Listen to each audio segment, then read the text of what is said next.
If I may, what social class are you, by the way? Right, okay. I don't really believe that social classes actually exist. Well, I think social classes exist. So I'm working class. Right. I was born in the 60s on a council estate. And the thing about the class system then, and sort of like, sort of in my younger years, you had working, middle and upper, and it gave you something to aspire to. Okay. So people of my generation started getting higher education, started going to university, buying their own houses. And I think in that way, they didn't become middle class, but their children did. Okay. But now I think the thing with the classes, it's like a covert political stick to hit people with. Take Kenny Badenoch a few months ago, who reckoned that she was working class because she worked in McDonald's for 3 weeks, which is just absolute rubbish. And also, I don't think you can actually Why would she say it? Why did she say it? Oh, it was to make a political point. That I know what it's like to be working class because I've spent 3 weeks flipping burgers. Yes.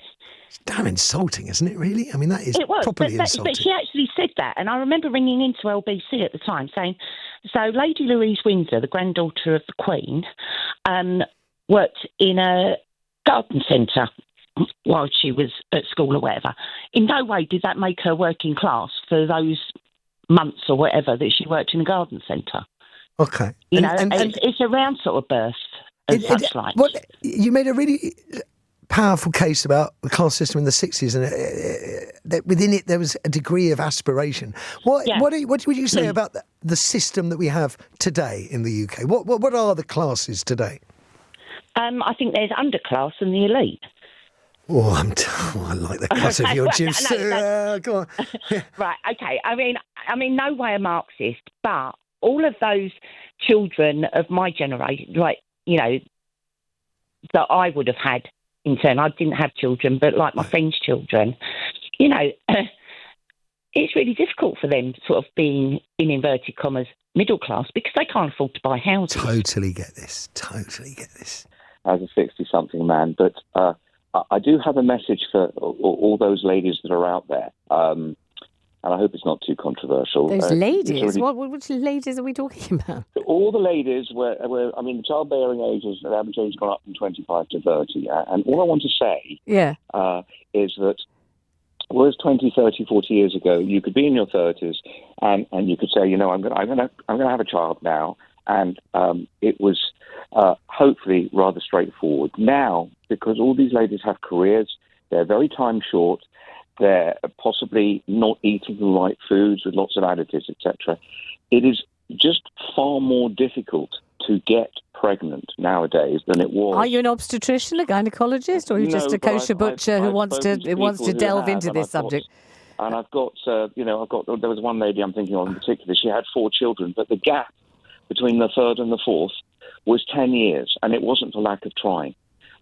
So I would just like to lead that message because it's something that hasn't been brought up. There's something terribly patronising about it somehow. I think it's probably your use of the word ladies, which wouldn't normally annoy me, but there's something about it I don't like. It's kind of, it just seems like this awful mansplaining that you're ringing to tell women about their own reproductive lives as if women are too thick to grasp it, and we're not. Obviously, we don't need you to tell us, do we? I mean, unless you happen to be an obstetrician with some really, recondite, particular information that ordinary people might not access, and you're not. I don't know why you're phoning to say this. I really don't. Why are you? Because I've been told by several people that there are a lot of professionals, that there are a lot of women in their 30s who are surprised that they can't just flick on a switch and get pregnant. It's just a lot more difficult now than it used to be because of the fact that they're out working, they're time short, and they've got different pressures to the ones that they had 25 to 30 years ago. Right, there is something about this call that I think might really get people's goats because it somehow got mine too. I'm sure you phoned with the best possible intention, but there's something about a man just calling women ladies and then phoning to tell them that they really ought not to delay getting pregnant that is somehow, I feel as if it's mansplaining and a little patronising, whether you meant to be or not. this whole thing, everyone gets caught up in the typhoon that is Trump, and we're all trying to understand him, what happens next. And I think we all know that he doesn't know what happens next, so how the hell have we got a chance? And I think, is it Kidderminster your hometown, James? It is indeed, yes. So imagine this. Real Madrid come up with a new tactic, and they sign a great big 6'11" clod-hopping centre forward from Kidderminster Town's second team. Yeah, they play him in the Champions League. Don't really have a second team, but anyway, sorry, that's me splitting hairs. Carry on. Go on then. They bang him into the penalty area. All the corners come raking in. All the defenders are around the giant, while all the playmakers just get the ball and just slide it in. Yeah. That to me is who Trump is to the Heritage Foundation and Project 2025. He is the perfect fire that they set to get people to run to try and put out while they get on with their long-planned dastardly deeds, as it were. So, and he's not perfect. He's not perfect because he's unpredictable and self-obsessed, but he's the best available. He's the best. He's actually more than that. I think he's the best applicable because of his vicissitudes. He makes so much noise that makes people look away. Down to the ground. Yes. Yeah, it's perfect for them. It's absolutely. Did you hear the caller? Did you hear the sort of gasp in his voice when he said it's 2 weeks since the signal? And everyone listening goes, "Oh my days, 2 weeks!" Which is why my trail this morning, the little clip they played towards the end of Nick's show, simply said, "Can this really go on for 4 more years?" Well, I think with Trump it probably can't. That's another side to this story. This story really is all about those dark masters at the Heritage Foundation Project 25. I hate to apply this word to Vance, but he is the intellectual that they intend to put in place when Trump implodes or when they choose to explode Trump. So he's part of the plan, and that's why you've seen this guy have this sort of Damascene change event from calling Trump Hitler to actually espousing it. Because they promised him the earth. They promised him the earth. They promised him the earth, and he sees that the plan here, Project 2025, is already underway. There's no way Trump would have done as much as he's done in 2 months. I mean, that's far beyond any of his very limited capabilities. So this has all been in train, and they are looking to completely disassemble, everything that's happening with the tariffs, everything that's happening with, cancelling the Department of Education, all of the Doge layoffs with Musk. It's all there to completely crumble the US into a pile of dust that they can reform to something else. Now, that something else is an oligarchy. That something else is not about the public good at all. It's all about what people won't know. I'm sorry to interrupt you, but what people won't know is that they don't hide it. I mean, the more you dig into this, and you clearly have dug into it, for the record, more than I have, but phrases like anti-equality and anti-democratic are not controversial in the circles you're describing. Anti-democracy is the point. I mean, Thiel has said democracy. Fashionable. Yes, democracy is the problem. It's this idea. It makes me think of, I don't know, I keep referring back to novels, things that haunt me from novels. Like, people living on the street. I mean, abject, epic poverty beyond anything. Yes, but I know we have homeless people living on the street, but I mean, people who had a job. I'm going to tie myself in knots in what I'm trying to describe, but the acceptance of poverty, that line from the hymn. I so agree with you. I so agree. Yeah. And it's not only the acceptance of it, it's let it happen, but don't let it happen anywhere where we can see or feel it. And we're not responsible for it. So let it go into create its own sort of nest somewhere, and we don't have to worry about it. And what worries me even more, James, even if we go beyond the whole sort of tariff thing and what comes next there, what worries me more is this huge rise in Gen Z who are saying that they prefer to go to the right. They prefer a dictator. There was a recent survey done in the UK. It wasn't quite as scary as it was. It wasn't quite as scary as you were told. The more you dug into that, the less accurate the headline actually was. But there's a direction of traffic that is of profound concern, and it's tied in some ways to the manosphere, to the Andrew Tate so-called influencers. Which is also tied to the financial crash in 2008 and then COVID. I mean, everything that politicians have done in almost every nation has told people that we are not for you. We're not helping you. We're only making it worse. And little wonder that Gen Z's gone that way. And little wonder that a poorly educated America across all age strata can gather that way as well to help to make this Project 2025 thing work. Well, there it is. And there's everybody's homework for today. I wouldn't totally agree with Lloyd, but he's playing the game. So he wrote a book, didn't he? The Art of the Deal or whatever. No, someone else wrote a book and he put his name on it. Okay. All right. I do apologise. Sorry. But he's playing a poker game here, which is why he's backtracking. Everyone's... Right, okay, so you say he's backtracking? I think, personally, that he had that plan in place. So, yes, he... trillions of dollars were lost in global markets, etc. However, don't forget, there are people, hedge funds, etc., fund managers, that look at the markets and actually place short sells. Yeah. So they're making money out of this. Yeah, a small number of people might have made an awful lot of money on this, and a lot of other people have lost an awful lot of money. Potentially, yes.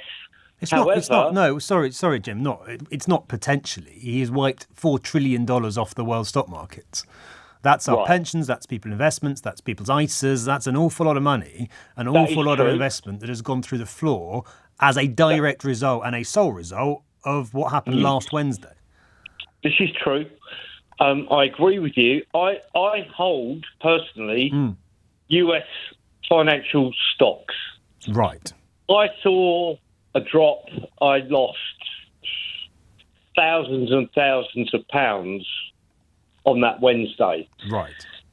I've now seen those financial stocks, I won't name them, but they're now starting to appreciate again. Yeah, of course. Having reversed on the original policy, some of the money that was lost is now starting to be recouped, which is not a great indictment of the original policy, is it?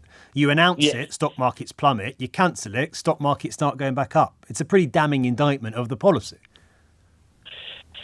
Yeah, I think there's an underlying thing that he's doing, basically. He's Jim, got a strategy. Honest question on that then. What gives you so much confidence, given everything we've seen, that he has a clue what he's doing?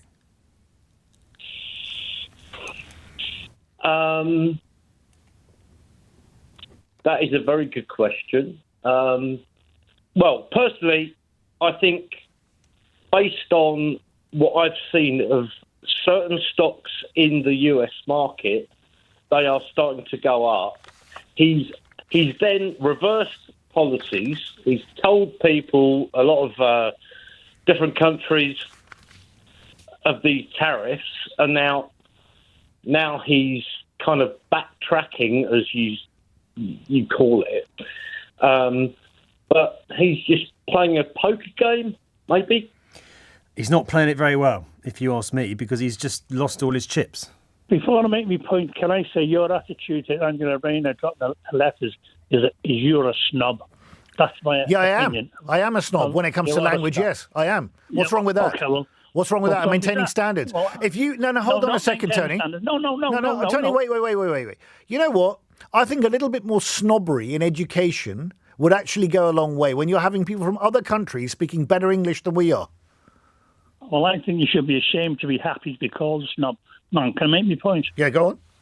Okay, I think the accent thing started about 60 years ago. By that, I mean people using their accents on TV and all that. Because even Richard Burton, I'm sure you know him, yeah? He took elocution lessons, right, before he could get a job. Mm-hmm. Now, there's an old comedian called Arthur Askey who actually was the first person to get his own time slot on radio, on BBC Radio. Mm-hmm. Now, he was from Liverpool, but nobody knew he was until the Beatles came out. Mm-hmm. Because when the Beatles came out, they just spoke Scouse, and that was it. Mm-hmm. And nobody before them, whether you're from Derby, Hull, anyway, said where he came from. Mm-hmm. And then once the Beatles became huge stars, and changed the world, then everybody said, well, I'm from Hull here, I'm from Dorset, and they stuck to their own accents. And I think that's historical facts. Okay, Tony, right, great. Do you think there's a difference between an accent and pronunciation? Yeah, but if somebody pronounces because the way they've been brought up, that's the way they pronounce. But that doesn't. That's nothing to defend. Tony, it's nothing to defend. It's nothing to be. Do you understand when she speaks? Of course. Look, I do, but I don't think. As long as you understand it doesn't matter. I'm working class, but I absolutely agree with you. Right. If the more and more we tax the rich, then they'll just leave the country, and then it gets left to us little people then that have to pay more taxes, and we don't have those options. I believe that generally the very rich, it's really, really hard to get to where they are. They're not sitting there, working 2 hours a day. No. Their whole life is work. Why can't they earn the money? Just because, Well, this is such an enlightened view from you. Why do you suppose many people don't share your stance on this, Stephanie?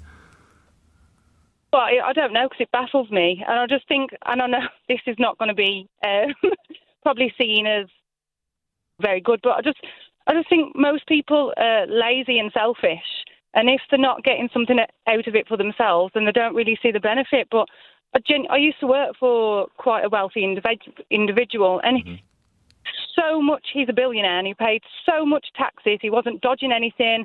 There's loopholes for everybody, but in essence, he worked hard. He was up at 4 a.m. He was working the whole day. He barely saw his family. Like, why can't those people earn money?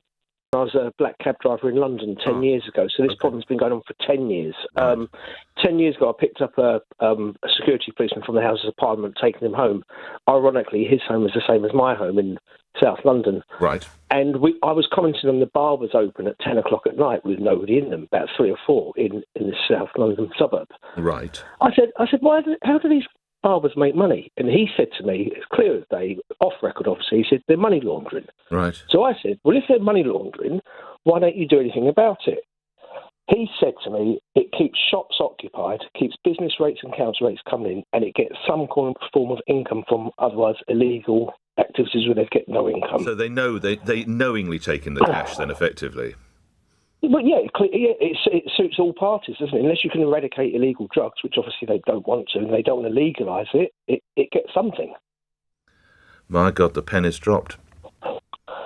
Well, in Manchester, lastly, I appreciate that this story was in London. Similar, before I let you go, similar sort of feel up there on this story? It is. However, I've got the most amazing Kurdish barber who I followed from where I live to where he's moved to. So, yeah, he's very good. And he can cut hair, but yeah. Well, that's it, isn't it? So the earlier caller pointed out why the local authority, because they're taking the money. They're getting some money off the drug trade. If what you say, and I don't dispute you, by the way, Gareth, if that's true, what that security officer told you, that is a bloody outrage, isn't it?